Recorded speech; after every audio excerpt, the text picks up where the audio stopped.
Hello বন্ধুরা, কেমন আছো তোমরা? আশা করি ভালো আছো। আবার আমি তোমাদের সামনে চলে এসেছি আমার নেক্সট ভিডিওটা শেয়ার করতে। তো বন্ধুরা, আজকে আমি তোমাদের সঙ্গে আমার মনের কথা কিছু শেয়ার করতে চাই, যেটা আমার মনে আছে। আমি এর আগের ব্লগে, আগের ভিডিওগুলোতে তোমাদের বলেছি যে আমার ইউটিউবে চ্যানেল খোলার কোনো উদ্দেশ্য ছিল না।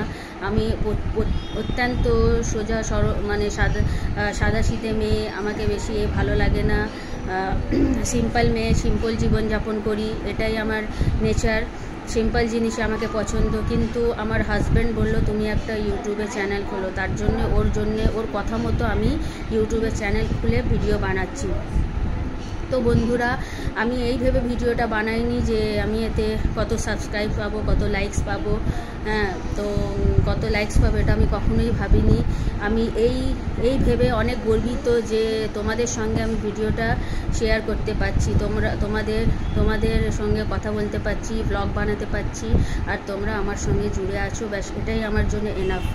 এছাড়া আর আমার কিছু চাই না। আর তাছাড়া এটা বলবো না যে তোমাদের ভালোবাসা তো আছেই, তোমাদের ভালোবাসা চাই। তো বন্ধুরা, এটাই হচ্ছে আমার মনের কথা। আরও অনেক মনের কথা আছে মনে লুকিয়ে, সেটা আমি তোমাদের সঙ্গে নেক্সট ভিডিওতে শেয়ার করব। তো গাইজ, অনেক রাত হয়ে গেছে, আর তোমাদের আমি বেশি সময় নেব না। তো guys, take care, bye, good night. কালকে আবার নতুন ব্লগ নিয়ে তোমাদের সামনে আমি হাজির হব।